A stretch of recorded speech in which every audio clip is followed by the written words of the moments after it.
What's up? What's up? What's up? It is James Whelan here for the Theory of Thing Investment Podcast. You are all about it today. It is a fantastic day. Get straight into it. This is the one-stop shop for all of your podcasting needs. If you need finance nonsense, we got it. If you want NFL nonsense, we got that too. If you want NRL nonsense, well, we've got that as well today. Happy Spoon Bowl Day to you, and also happy NFL start of the season day as well. Joined by Heath Moss of HLM Investments. Heath, how are you now? Very well, mate. Very well. It's been a good week. It's good to be back on the podcast. Yeah, you're right. You left the tag on, you muppet. Man, I just put it off. I'm actually going to put it back in the box. This is how fresh. If you want to know how fresh I am, fresh and fair, it doesn't get any fresher than this. Okay, a big shout out. I'm James Whelan, managing director of Barclay Pierce's wealth management team, and like I said, it is the 6th of the 9th. Wow, September. I know. I literally wrote August on something this morning. I've just realised 2024. Mate, so our good friend Derek, remember we had Derek on the show from Derek Haithcock, and I don't know. No, I think this is okay. This is part of the experience. We had Derek on the show talking about logistics. He's the guy who has to move the Las Vegas Raiders for their away games. You know, get 180 people to various parts of America and even overseas too, sometimes into hotels and anyway, great guy. We met him over at Allegiant for the NRL. Good friends, and he came on the podcast. And remember, I ended the thing to say, well, I'm looking forward to seeing some merch, just jokingly. We've got a box full of shirts, all sizes. Fantastic. Lanyards. We got lanyards, baby. Look at this. Lanyards. Okay. And you we just got need hats. your season ticket. Legitimate hats here, my friend. That's a nice hat. Okay? Nice hat. I'm ready to go. So that's why the tags are still on it. I'm actually going to put this one back in the box because someone else is going to want this. I already took one of these. Fantastic. So there you go. Fantastic. So, yeah. Happy NFL start of the NFL season to you, my friend. And may your team do as well as you are doing as well. I know. I think they're kicking off as we speak. I think basically now. What is it? Is it Kansas City and Baltimore? 10:30. Yeah, KC versus the Ravens. Should be a good game. I got Kansas City to win by more than 3. Yep. We'll see how we go. Yeah. Actually, Sportsbet. I mean, we're not promoting sporting or anything like that. This is just purely just saying that one of the offers that they had was bet on a team to win the Super Bowl. You have to bet a certain amount. I won't go too specifically into it. And every game that they win, if they win, you get a $5 free bet. And I just like, that's. I'd have a go at that. We're not advertising sports. We're not advertising sports gambling. I can't stand the stuff, but it was just an interesting thing. It's just like, okay, that's. I bet I'd take Kansas City to win the Super Bowl and then get $5. They're going to win 5 games, right? So that's $25 in free bets.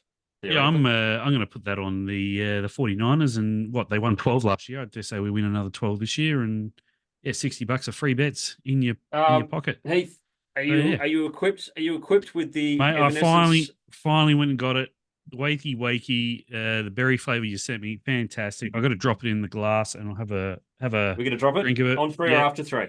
On 3 or after 3? Yeah, on 3. 1, 2, 3. Nice. All right, beautiful. All right, we'll let the Evanescence flow through you. Remember Evanescence? Who's the lead singer from Evanescence? Who was the lead singer from Evanescence? Amy Lee. Amy Lee, that's right. Wake me up inside. Did anyone end up waking up inside? Oh, mate, I saw them live once about 20 years ago. Of course you did. The Creed. In my Creed era. Creed and she has the best female vocals I've ever heard. She is phenomenal. She because after they went big after their first couple of albums, they put out a few other albums and they didn't do so well. She ended up doing because she went off to be a mum. She ended up doing nursery rhymes on YouTube and singing nursery rhymes on YouTube. So, but yeah, they're back touring now. I think they're all these 90s and early 2000s bands are back touring. Mate, it's coming back. It is coming back. And I heard a really good theory saying that there's a reason why the 80s is so reminiscent for it, because apparently there was some cataclysmic event. The world ended at that time, and everything we've been living is sort of a simulation of us harking back to that time. It's the craziest bat poop conspiracy or whatever theory that we're going. But that's why those eras are just so you just hark back to those eras, right? Amy Lee. Yep. Fantastic. I just don't know what that song was about. Every time I pop one of these effervescence, I say Evanescence. Instead of wake me up inside, wake me. I still don't know what it means. Anyway, but that's good. She also did a good song with Seether, called Broken. I think it was Broken. She did a duet with Seether. That was very, very good, very popular. Probably as popular as Wake Me Up Inside. So yeah, yeah. How'd your Father's Day go? Mate, she was absolutely fantastic. Yep. Down in Melbourne, because the eldest had a. This is the things you got to do as a dad. You don't just get to sit there and just drink a beer on a Sunday. She had an audition for the ballet. I won't say which one, but anyway, she had an audition for the ballet. And that was down in Melbourne for some reason, near Moorabbin. So the wife, the cheese, yeah, no, it's down south side. St Kilda way. It's in the. You're lucky if you get to St Kilda, mate. But it's it's in the sticks, right? And so the wife was the cheese. Yeah, the cheese said, "Let's just get on a plane, all go down, all of us together. She can do the audition. We'll go and find somewhere for lunch." She picked the Sandringham Hotel. Oh my god, it was sensational. I had the biggest steak, big glass of red, couple of Carlton drafts, and they gave you a glass where they would say, "What name do you want on it?" And the wife, the cheese. She said, "Make it James," and I said, "No, make it Jimmy." And there's someone there actually engraving your name onto a wild turkey. Fantastic. Whiskey glass. Sensational. Just a great day. A great day. And I saw a part of a football game, a suburban, an AFL grand final, under 16 Div 2s. Yep. I want to play. I don't know if I can. They're going to kill me. Because also, I've got to take it easy because I didn't actually get the permission of this guy kicking this goal. Although it looked like he didn't care if someone had recorded him or put him all over the place. Because, mate, it was an absolute screamer of a goal that I happened to record. It was on my note. It's on my Twitter account. It's like, I don't want to make it too loud and proud of the whole thing. But, mate, watching a grand final, a suburban Melbourne AFL under 16 Div 2 grand final, that was actually one of the most joyous. The wind was blowing. Like, I saw a chicken. The wind was so hard, I saw a chicken lay an egg twice. Mate, that's how hard the wind was blowing down there, mate. And then I tried to get out of Melbourne the next day, and gee, it was even worse. I had all of my meetings were cancelled on Monday. It was just me sitting at the Mitre with my laptop going, well, I need to go home. And I was lucky to get out of Melbourne as it was, mate. That wind was something savage at the beginning. It was. How was your dad day? Very, very quiet. I was, as you know, I wasn't on the pod last week. I was very ill.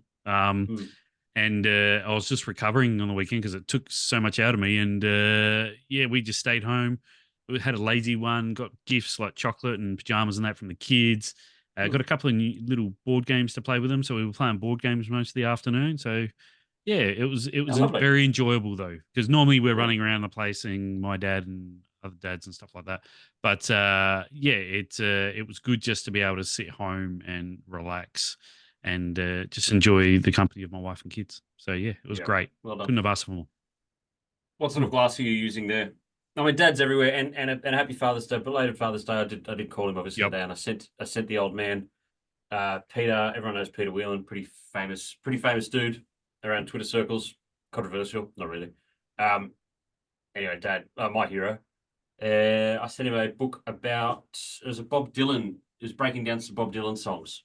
Fantastic. Really just sort of broke it down. He's a huge Dylan fan. He loved it. It was fantastic. Job done. Usually I send him booze, but I actually went to there's a really nice place. It's where I do Ozbiz. Yep. They have it's a gift. It's the best gift place. It's got records, record players, books, coffee table books. There's little card decks that are games. Yep. Posters, CDs, anything. They've got art. It's just a classic gift shop. You go in there. If you can't find something for someone in there, then you don't know who you're shopping for. You can pick anything at random and you go pretty well. So, so that's where I got the Dylan book. I can't remember what the name of the shop is, but it's over at Barangaroo where I do Ozbiz. So I did Ozbiz, walked out of there, thought, I'm just going to go and find a nice book. Heaps of them there. Mate, fantastic. I'm drinking my wakey out of a West Tigers grand final luncheon 2022. I can guarantee you that the West Tigers were not playing in that grand final. They were doing more lunching than grand finaling that way. Tonight at 6:00 is going to be one of the most historic events in NRL history. This is even bigger than the grand final. Campbelltown Stadium has been sold out for a week as the West Tigers take on the Eels of Parramatta at Campbelltown, where dreams go to die. Anyway, in the Spoon Bowl, it's a straight. Fantastic. It's a straight winner takes nothing. The loser gets the wooden spoon. The winner comes second last. It is Wow. the biggest event of the year. We're doing an event for it. Yep. And a lot of places are. We've tried to get amazing. We've got the event. We've got a bunch of Tigers and Eels guys that are going to be there as well because we're big Tigers fans. We're also big Footy fans too. It's after work. It's good session. Get together, 6 o'clock and do the Spoon Bowl session. There isn't a Tigers or Parramatta person that hasn't scored some sort of a speaking gig at this thing on radio or TV to talk about the Spoon Bowl. It's so funny just going, no, busy. Every single radio station has got an Eel or a Tiger covering this thing. Yep. It's the biggest game of the year. To not lose the comp. To not lose the comp. That's what they're playing for. Fantastic. Anyway, hopefully my boys get it done. So my wakey wake, just a normal glass. I got the berry one, so I'll try it now. This is the first one I've tried wakey wakey. So welcome to the club, my friend. Wake me up inside. Wake me up inside. That's nice. Hey, that is nice. I'll pass that on to George. Very nice, Zach, mate. They'll love to know it. Zach Bosnowski is the Evanescence guru. Guru. He's the head of the mosh pit. It's lovely. It is good. Yeah. They are delightful.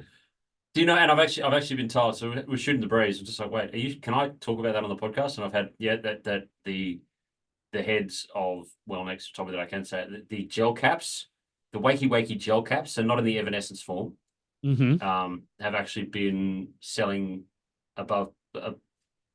They've been beating budget. You sent me some of them too. Is it the caffeine ones? Yeah, the caffeine. The caffeine. Yeah, apparently. Yeah. And I'm just like, wait, that sounds market sensitive. So no, it's not. You can talk about it. That they have been exceeding expectations. Apparently, people are preferring to pop the gel cap as opposed to tune into the Evanescence. It's interesting. It's funny. It's staying close to a company like Wellnex has just been phenomenal to actually like what are people reaching for? Shopping behavior, shelf space, height of things. Chemist Warehouse, the whole situation there just blows my mind with the Chemist Warehouse phenomenon. I found them in my Woolworths, and they were probably just above eye level on the shelf. Yeah, they were one rung above eye level, so that's pretty good. Pretty good. That is good. I went into Woolworths at where was I? I was in the Westfields down at Southgate or wherever, sort of between Moorabbin and Sandringham, and they were at like bottom level, at shoe level. So why would Woolworths put them down there on ultra sale? It's just such a weird thing about shopping. Retail, the retail consumer it puzzles me. We're puzzling people. It's fickle. You're a fickle bunch. Yes. Yeah, and we'll get to that in a minute in the GDP report. Hit me. All right, mate, it's time. Without much further ado, it's now time for Heath Moss of HLM Investments with other market wrap. No worries. Let's get it going because we are a financial markets podcast after all. So we better talk a little bit of markets. Anyway, so got the SPX on the screen, S&P 500. Been a terrible week for the S&P 500, down 2.5%. We had that big 2% down day on Tuesday, was it? Yeah. Their first day back from Labor Day, first day back from their summer holidays. So, and we all know it's splashed across every screen that September is a terrible month for the US markets. Since 2017, I think the S&P 500 has averaged around 3.5% negative performance, and the Nasdaq is around 5% negative. Yeah, it got that done. It got that done on Tuesday. Just more or less that it was just like in 2 days, that's your average September done. Yep, that's where it hit. You see, it's done nothing the last 2 nights. Everyone is basically sitting on their hands waiting for this the jobs data tonight out at 10:30 p.m. EST. If you're around, is NFPs, you know, me's? Yeah, is that what that is? Yeah, okay, yep. Okay. Hopefully that'll wake it up inside. You gotta get off the 90s grunge rock, all right. So yeah, that's out tonight. Everyone's waiting on that because that's basically going to determine if it's good, if it meets expectations. 25 basis point cut by the Fed in a week or two. If not, then it could be 50 basis points and stoke recession fears. So I've always that's said basically 50 will be a signal, and we had David Scott on the podcast last week, and he's just like, did a very good job. If it's 50, he did do a job filling in for you. Big shoes to fill. If it's 50. It's 50 for a reason, and you don't want to know what that reason's going to be. So hopefully that's not the case, but hopefully it's not a strategy. Carry on. Sorry. So I think the market, let me have a look at the expectations. Market's expecting about 160K jobs added and unemployment to tick down to 4.2 from 4.3. So if it hits that, I think the markets are all good and we're going away. If it's not, then we're going to have some pain, I think, which would be pretty standard for September. But we had like the ADP jobs print out last night. That came in well in under expectations, 99K versus 145K expected. Worse than 3 years, that print. But there is little to no correlation between the ADP and NFP. So not worrying about that. But that was offset by continuing initial jobless claims. That was better than expected. Jolts came in earlier in the week, which was worse than expected. So you can see a real mix of data still, what we've been saying for the last few months. Real mixed, a bit of softening, a deterioration in the economy, but nothing to really worry too much about. Their ISM, the Comsec. Sorry, the Comsec guys. I tune into the Comsec podcast. It's a great overview of the night before, or even the day before. They do. I'm a huge Tom Petrosky fan. You know me for a long while. We used to work in similar spaces at Comsec. Anyway, without going into the details. What was I talking about? Something good. Oh yeah, and they were just like, it's not cataclysmic and it's not calamitous. It's sort of just a stabilization of the data. That's sort of what they were saying. Yep. So everyone needs to be mindful of that. That's what's important. But also the other side, it happens little by little and then all at once. So I think the market is afraid of that all at once moment where a month ago, I think the market thought that was the all at once moment, and then it didn't materialize. So again, we're doing this around. It's deja vu, because again, earlier in the week that helped that set off the selling was the ISM manufacturing PMIs, which were terrible. They were better than last month, but still didn't meet expectations. Came in around 47.2 versus 47.5, which is contractory. But new orders was the worst in over 12 months. So that spooked the market. And then you had NVIDIA's Department of Justice has slapped a antitrust lawsuit on them, or looking to. They're investigating them. Yeah, it came out that had happened. That was a factual market moving statement that the DOJ had subpoenaed NVIDIA. Yep. And it smashed the stock. Was 8 or 9% off? 9.5%. Yeah. So and that then candle there. News reports yesterday saying news might have been a bit hasty. Yeah. I'm not sure what they're going to find. I mean, from all reports in the analysts in the market, it's just a superior product. It is what the natural selection by the market. I mean, they a bit like Intel in the 80s and 90s came up with the CPU and were basically the dominant force there until competition kicked in. These guys are the dominant force. Their technology is just far superior than anyone else. It's not like they're stopping competitors from competing. It's just their product is just it. It is the thing to be using if you're using AI. So I'm not sure they'll find. Yeah, because I know AMD are working on because AMD have their own AI chips as well, and they're working on. Because when it all comes down to the base of it, the programming language used for these chips is called CUDA, and NVIDIA has the proprietary rights to that. So maybe they find something there maybe they have to open that up or something like that. Because AMD are actually making their chips, but also have to make something else to make sure their chips can work with NVIDIA gear as well. So But I think if NVIDIA are found that they're only making their stuff that can only be used by certain people, maybe there could be a case of something. I don't know the details, so I'm not going to go down that path. Me neither. Bloomberg and CNBC have had back to back. We've got both on our screens in our office. We've got Bloomberg over there because it's got Jemana Bichette, so that's over my eyesight because she does the afternoon thing, and she's amazing, very smart. Just extraordinary person, and over there. But the other one, we've got CNBC that's on the other side. They've had back to back people just talking about NVIDIA with their speculation. NVIDIA's going. I'm just like, guys, how many people know about this? Okay, and how many times do you have to tell? Anyway, that's on the 200 day. What happens? What happens underneath the 200? Nothing good happens underneath Uh, the 200 a day, my friend. Nothing good nine, happens underneath nine, the 200. $90. If it got down there, I would be a massive accumulator of Nvidia. I I've said it before, and that everyone probably knows how bullish I am on AI and the space. And these guys Mm. are the space. Everything is built upon what they have provided the market. So I am all over these guys if they get down to 90. Just waiting for some consolidation here before entering, making sure the full, don't want to catch a falling knife. But Yeah, yeah, I yeah. think Be the what is it? Be the up, not the whatever. Do the yeah, pop, not the stop, or something. catch the rip, not the What does dip. Westy say? What is he? What is catch the rip, not the dip? That's the Yeah, Westy. That's yeah, that's yeah. yeah, That's yeah, yeah. yeah, Thanks, yep. Chris. Yeah, Yeah. so that's basically what's been driving markets this week. We got the 10-year has come off substantially, around what are we, 18 basis points there. About 109 basis points still factored in for cuts this year in the US, which is Mm. probably, if jobs come in all right this month, then it's probably 25 basis points too much. So the market has come off there. We can talk a little bit. Oil's had a bit of Talking about oils all over the place. I'm going to pull something up that I just favorited while you do that. Yep. I'll Please, quickly carry on. chat about it.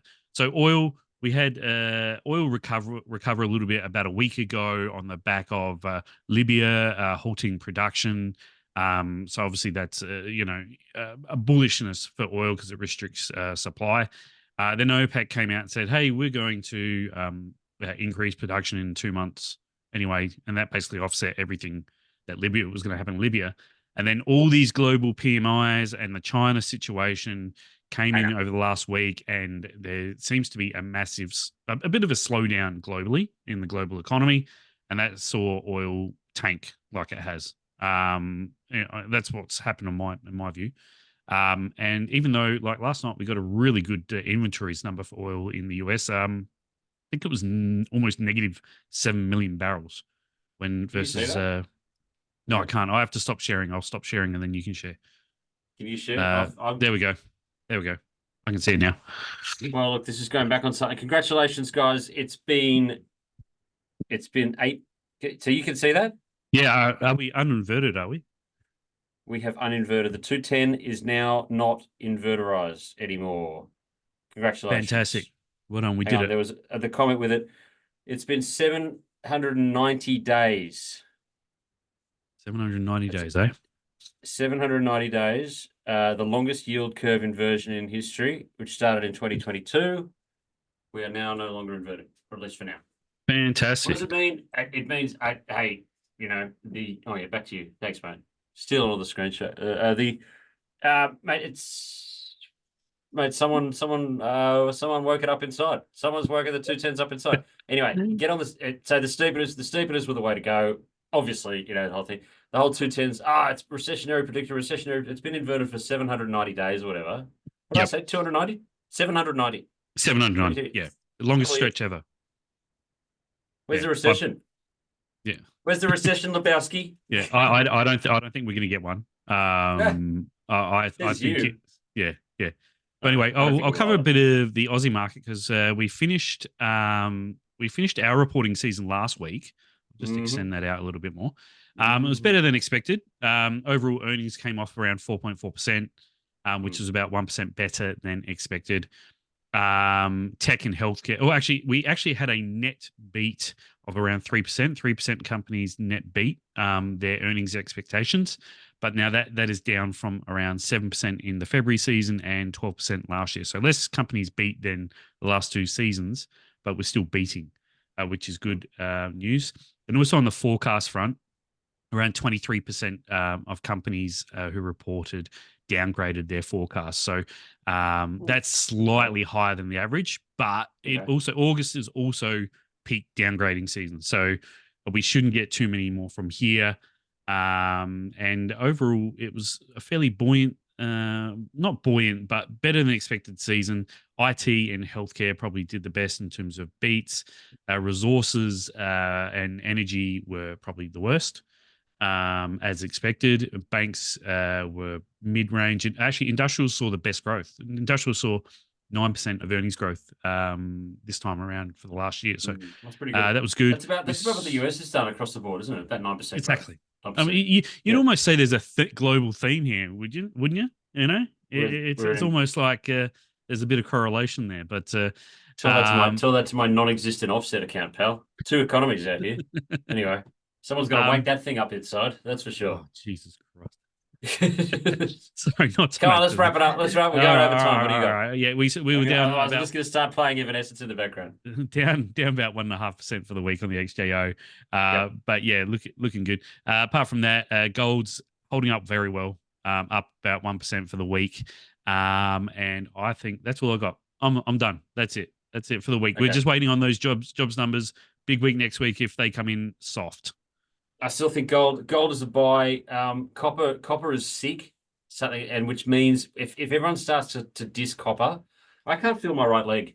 I'm not going to lie to you. I cannot feel the back of my right leg all the way down. This training is starting to really getting to me. I've just realized I actually can't feel it. I can't feel that down the right side of my leg. A bit of Voltaren. If anything happens to me, tell my wife hello. They end up in a wheelchair because of this stupid bet. Copper is sick. If everyone starts dissing it and saying, "Oh, it's going off, it's going crazy," then it's a great time to buy because remember, copper is the long term. There's not enough of it, that it will. And if you own copper, your kids will thank you if you have big, long, chunky dip bought copper things. Should we close with "Buy the Dip" by Eunice Wong? Can we pull that up? Oh God, I'm not playing that. I'm not risking a copyright. Man. You gotta buy the. No, she will. That's right. YouTube will shut us down.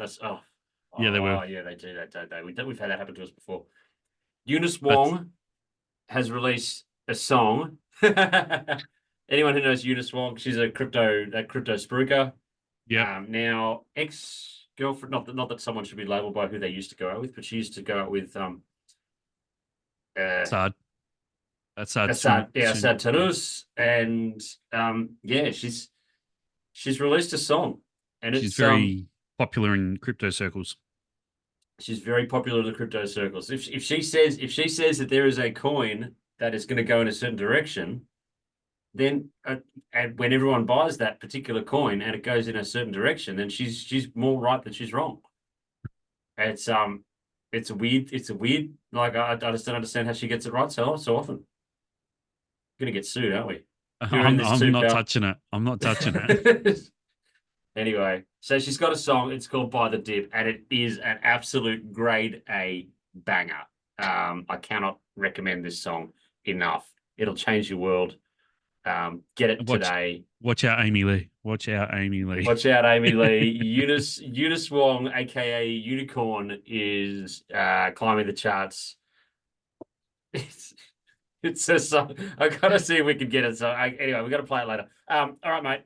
Do we have any footy tips? I don't have anything. Yep. I've got we got AFL finals. Unfortunately, Port lost last night. Got flogged last night. Yes. Unfortunately, just so sad about that. Just breaks me up inside. It breaks me up inside. Me up inside. So, mate, but I've got Port just went second half's up for us, mate. Not today. Finals up. Now, Port actually, here's a stat for you. The last four finals, Port's last four finals record, a cumulative record, is the worst in VFL AFL history. It is.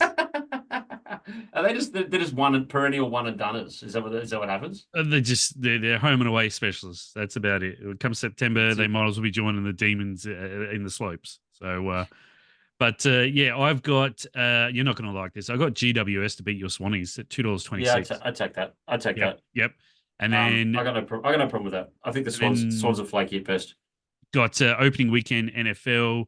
I got 49ers, my 49ers on Tuesday morning. They got Monday Night Football to beat the spread of 4.5 versus the Jets at home, paying $1.93. I reckon they'll do that easily. Mate, I'll just pull an NRL one out of here. Look, Sydney Roosters to beat Canberra. Roosters to beat Canberra. Okay. Beautiful. Yeah, that's all right. Sydney Roosters to beat Canberra, Newcastle Gold Coast. They're picking the Gold Coast for this one. Yeah. Okay, take the Gold Coast. Take the Titans. Take the Titans. The Gold Coast plus 9.5 will get you $1.90. I don't think the Newcastles have got much of a finish on this one, so there you go. Take the Goldies with 9.5 start. Chuck it into the Roosters. and Roosters will pay you shorts. But there you go, you got 2 bets. Bada bing, bada boom. Heath, you out? Yep, done. I'm buying the dip, mate. I gotta go buy the dip. I gotta go buy that record, mate. You gotta buy the dip for however it goes. It's anyway. Thank you very much. You've been joining us on the Theory of Thing Investment Podcast. All the fun and games, but very serious financial chit chat that we have. Any more information, reach out to Heath at HLM or reach out to myself at Barclay Pierce Capital, and we'll be more than happy to help you out with anything that you need. If it is to do with waking you up inside or not. Thank you very much to the Wakey people, and I think that's the new song. Wakey up inside. Thanks very much for that. G'day to everyone who's listening as well. Thanks, and peace be with you. Mark Well. Have a good weekend. Bye.